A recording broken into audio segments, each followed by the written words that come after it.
Hey guys, welcome back. I hope you are having an amazing day. Let's get right into the stories.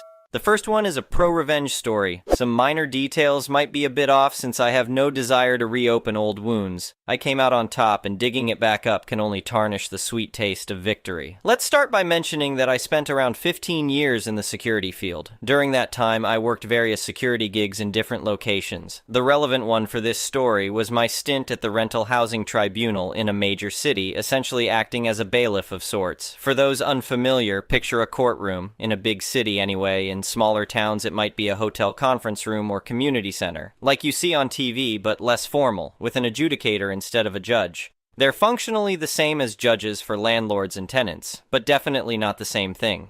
This place solely deals with landlord-tenant disputes and is the only avenue to resolve such conflicts.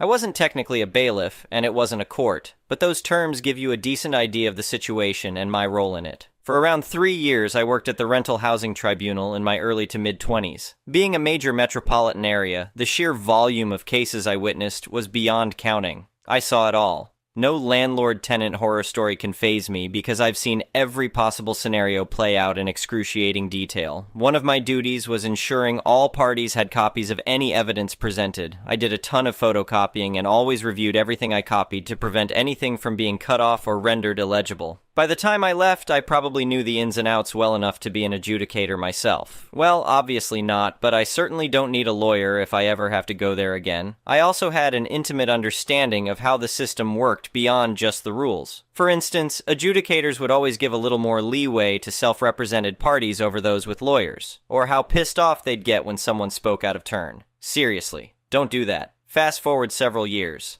I'd left the city and was living in a decent-sized town in the same province, same tenant laws. I had a few roommates in a spacious townhouse. We got along well, but there was a problem. Only I could write checks, and our pay schedules didn't align. So I was the one paying rent, and I usually couldn't do it on the first because my roommates didn't always pay me on time. We told the landlord we might be a day or two late, but would always have it by the third at the latest. They were totally fine with it since I discussed it with them directly. This system worked smoothly for over a year. No complaints from the landlord because even if we were often a day or two behind, we always paid up. We were also relatively quiet and didn't damage the property. Nearly model tenants. I have no clue why, but one day that changed. I suspect a different person at the company started overseeing our region. Suddenly, we got summoned to the Rental Housing Tribunal, hereafter RHT, on the 2nd of the month for non-payment of rent. This didn't actually lead to a case since we paid the same day, but now we had to cover the application fee the landlord paid to serve the summons. I complained to our neighbor, who was also the superintendent, and eventually heard back that their contact at the company was now demanding payment on the 1st with no exceptions. Well, that really didn't work for us, so we probably had to cough up that fee 15, 20 times over the next couple of years. I could have taken them to the tribunal over it, but we were technically in the wrong, and I knew it. Maybe if I went enough times, I could nail them for harassment, but I didn't have the time or energy, and my roommates didn't care. After splitting it between us all, the fee wasn't a big enough deterrent to change our behavior, so we just accepted it.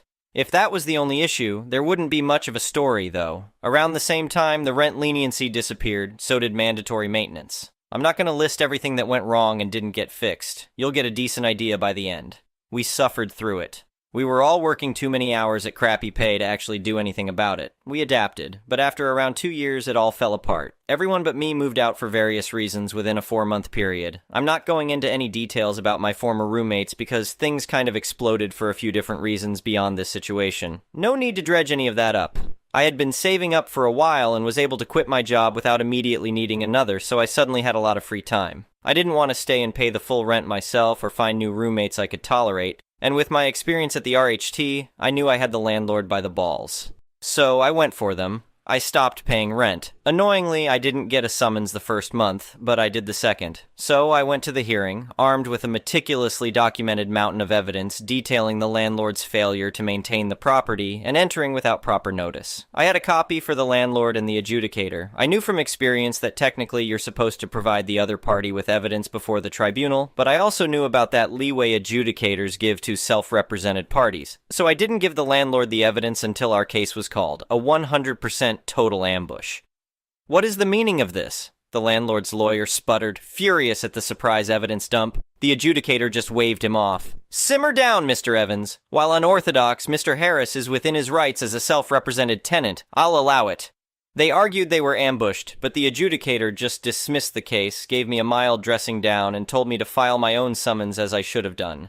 This was the petty revenge. The landlord and lawyer had driven 3 hours to get there for nothing, worse than nothing. I filed my own summons and the big day arrived. At this point, it had been about 4 months since I'd paid rent. I was prepared to pay if I lost, but I didn't think I would. The whole thing couldn't have gone better. I had 30 pages of evidence and over 20 photographs. They had nothing. No actual defense for our water heater being out for 6 months or us not having a fridge for a year, just to mention 2 severe issues. Their entire defense rested on us being late with rent, which actually worked against them once the adjudicator learned how many times we'd paid that application fee. Any lies they told had no supporting evidence. They even talked over me a few times, and I saw in the adjudicator's eyes that one time I opened my mouth to protest during their turn, but forced myself to shut up with every ounce of willpower, only letting out a squeak. He respected me for that. He had zero respect for the landlord. I had won on every possible front. The only question was, how much? It was more than I'd ever seen awarded. I got 9 months of free rent, and the landlord was ordered to have everything fixed before the next month was over, or I'd get more. I gave notice I was leaving at the end of the 8th month and left at the end of the 9th. Because the landlord had never renewed the lease, I didn't have to give the 3-month notice the lease specified. If you want a figure, I basically got a judgment worth around $18,000 in my favor after adjusting for inflation and rounding up. I also made the landlord and lawyer drive 3 hours twice, only to lose spectacularly. The landlord's face was so red at the end I thought he might stroke out right there. He didn't, though. Bye, Jeff. The next one is an entitled people story. I've lived in my house for over 20 years now. It's a nice little place with a big backyard that backs onto a wooded area. The trees provide privacy and shade, and I've always loved listening to the birds that nest in them. About 2 years ago, the house next door sold and a new neighbor moved in. I went over to introduce myself and welcome him to the neighborhood. His name was John, and he seemed friendly enough at first. Little did I know the nightmare that was to come. The first sign of trouble was when John started doing major renovations on his house. I'm talking ripping off siding, redoing the roof, the whole shebang. The banging and power tools went on from dawn till dusk. I tried to be understanding, after all it was his house. But then came the fateful day when the chopping started. One morning I woke up to the sound of chainsaws absolutely decimating the trees behind John's house. I ran outside to find his crew cutting down every single tree, leaving nothing but stumps. My backyard was now completely exposed. I hurried over and asked John what on earth he was doing. He casually replied, "Oh, just clearing some land to extend my yard." I pointed out that those weren't his trees to cut down. John shrugged and said the property line was fuzzy and it was probably on his land. I knew for a fact those trees were not on his property. There was a clearly defined tree line that had been there way before John moved in. But reasoning with him was useless. By the end of the week, every last tree behind his house was gone. At first, I was just angry. But as the days went on, I realized the true impact of losing that natural border. Noise from the street filtered in, headlights at night shone directly into my bedroom. I had zero privacy anymore. But the greatest loss was my beloved oak tree. This tree had been growing in my backyard for decades before I moved in. I used to play in that tree as a kid, have picnics under it as an adult. It provided perfect shade on hot summer days.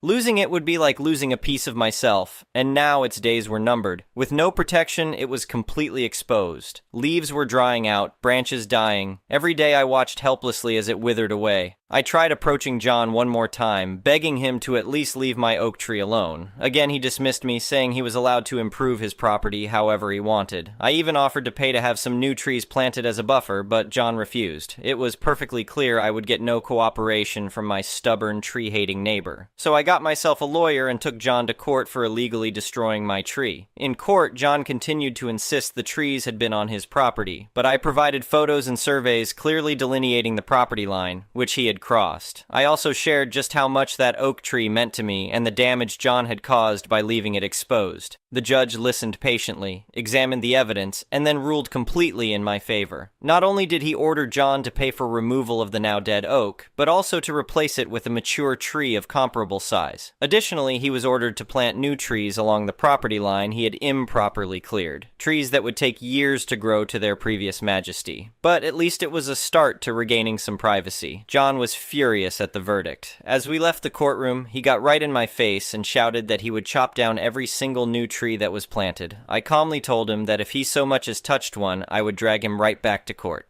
Sure enough, a crew soon arrived to dig up and remove my dead oak. It was a bittersweet moment saying goodbye, but I knew its legacy would live on in the new tree to be planted. A few weeks later, I stood watching happily as a small crane lowered a full-sized oak into place where the old one once stood. It wasn't quite the same, but in time it would grow back to its former glory. That first night, I sat on my back porch looking up through the oak's branches at the stars above. Despite John's best efforts, he had not succeeded in taking away this little piece of my past. Justice had prevailed, and though John would remain an awful neighbor, his damage was slowly being undone. The sounds of the woods were not there yet, but in my mind I could imagine the birds and rustling leaves that would one day return. For now, it was enough to have my solid, steadfast oak standing watch over my yard once more. The next one is a petty revenge story.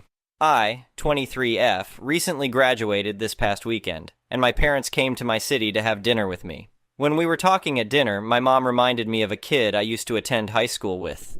I honestly didn't remember this story until she said his name, but I think it was a pretty satisfying moment in my young life. For context, I've been playing violin as a casual hobby for the vast part of my life. My grandma knew someone through the grapevine who would mentor me, and I attended her lessons from kindergarten all the way to senior year of high school. I have a pretty good grasp of the instrument and an echoic memory, which is a neat little party trick. I did do some recitals here and there, but the closest I'd ever come to playing in a group was with my old church, and even then it was pretty laid back. When I was a freshman, I joined with my school's string orchestra. This was a small group, and I was the only new freshman that year. I think it was about 14 kids at the most. My director was a very cool guy, and he was very accommodating since I was new to the learn a piece in X amount of weeks, then be ready to perform it here strategy. Again, I was a casual player. I was still on book 4 of the Suzuki collection. This did not sit well with the first chair for violins. Let's call him Guy. Guy was a junior, a top-scoring student, and had a bunch of other accolades to his name. My mom also apparently knew Guy. When she did recess duty at my previous school, Guy was constantly giving her lip and always brushed her off to seem cool. According to her and some gossip, he was one of those instant gratification-only child types. The kids who are spoiled rotten by their parents so they never have to wait. My mom did not like his spoiled baddiness, and when she heard he was the first chair of my orchestra, she was already getting some oh god sort of vibes from him, but said nothing to not make me worry. Guy was a very intense leader. I think his instant gratification attitude spilled over into his musical pursuits. He was highly competitive and took his role as first chair very seriously. From day one, he made it clear that he didn't think I belonged in the orchestra. He would make snide comments about my playing, question my abilities, and generally make me feel unwelcome, especially with my other orchestra members. He always went out of his way to exclude me. I wasn't too bothered by it at first, but it did slowly chip away at me. I continued to practice diligently and work hard to prove myself. Slowly but surely, I started to gain confidence in my playing. My director was supportive and encouraged me to keep pushing forward, and I will always thank him for that. In early fall, we were due to have an open house for incoming freshmen/families, and my orchestra group was supposed to be there and perform for a few hours to get kids to join. Unfortunately, a few days before, my dad had some sudden medical complications, ruptured spleen. Because it was so sudden and out of nowhere, I didn't have time to really tell my director that I wouldn't be able to make it due to the family emergency. The open house was on Sunday, and my director called my house that very Sunday to try and figure out where I was. Admittedly, I panicked when the director called. It totally slipped my mind. I think I said something like, "Sir, I apologize for all this, but my dad's in the hospital, he's having surgery, and it's been serious and complicated, and I just don't know what's going to happen. I apologize for not giving you a proper heads up, but it's just been a haze all weekend." Tried to remain cool and calm, even though I was mentally freaking the hell out. Thankfully, my director was very understanding and even talked to me and my mom to make sure we were doing okay. He said that it was no big deal that I was missing out since this was a smaller event and I should focus more on my own mental health more than anything. It was nice to have such an understanding guy. I don't think he told any of the other members out of respect for my privacy, but Guy was frankly pissed about the whole situation. He was stewing on it for a while. Thankfully, my dad's surgery was a success and he was doing better. Of course, Guy had to spoil my mood. The orchestra room at my school is usually open in the mornings, which lets kids drop off their instruments for the day. The day after the performance, I walked in to put my violin in its usual spot, and Guy angrily confronted me about why I missed out, pitching a whole scene in front of the others who were hanging out in there. I have no idea why he did this, but it was clear he was trying to embarrass me. He accused me of being unreliable and letting the team down, saying that my absence reflected poorly on the orchestra as a whole. He yelled, "What the hell gives you a pass to skip yesterday?" And at this point, I've already been stressed for the better part of a weekend, so I decide to get some petty revenge right now. I'm guessing he wants me to just start crying, so I do. He looks satisfied for a second before I yell out, loud enough for people outside to hear, "My dad was in surgery, you dick," and then run off. Was I acting? Yes. But did it instantly shut him up? Absolutely. I got told this by a buddy in band, but after I ran out, Guy looked like he'd swallowed a damn frog at that moment. Everyone in the room was giving him a look that said, "What the hell, Guy?" and he looked like he wanted to yell at everyone. After that, I guess he tried to pitch another fit in the group chat with all his older buddies. And I think they chewed him out too, because from their perspective, he just yelled at a freshman whose dad was having a damn medical emergency. I got stopped by a few of them in the hall, and they checked in, saw if I was doing better, just extending the basic definition of empathy. It was nice to see, and I think they felt better when I confirmed some stuff. Word got back to the director quick. He must have chewed Guy a new one, because when I got into orchestra that day, Guy looked very defeated. He didn't even look at me until the director took the stand. First off, he said the open house was a moderate success, and congratulated the group who played. However, he shifted gears and said he was very disappointed by some infighting within the group, and immediately turned towards Guy. He cleared his throat, and asked if he had anything to say to me. Guy let out a very weak, "I'm sorry," and began hastily setting up his music stand. It was a very pathetic apology, but I wasn't exactly going to sulk about not getting one. I had a lot more important things to focus on. After class, my director asked how I was doing, if my dad's surgery went okay, etc. Again, cool guy. I hope he's enjoying retirement. The director ended up emailing my mom about what happened, knowing that the little crap that defied her authority back then got some minor comeuppance, was a little petty revenge for her, carried out unintentionally by me. And the cherry on top? My dad came home the exact same day, so that was another weight lifted off my shoulders. Guy did revert back to his usual rudeness, but he never blew up on me again to that effect. A bunch of his orchestra buddies did end up befriending me, so I had an enjoyable 2 years with them before they all graduated. After that, I ended up taking Guy's chair, and I promised myself I'd be more laid back and understanding with other members than he was with me. I think it worked out pretty good. We were a smaller group at that point, but still a really great sounding one. The next one is a malicious compliance story. Around 2008, I was a radiology assistant in a mammography unit, meaning I was the person who ushered in patients, showed them where to put their belongings, gives them the gown and instructions. Another part of my job was keeping the radiology station clean and tidy so that work surfaces were clear and sanitary. Around this same time, The Secret was huge and my coworkers were all way into it. For those who don't know, it is a ridiculous pseudoscientific method pushed by Oprah Winfrey that promised you can get whatever you want simply by visualizing and asking the universe for it.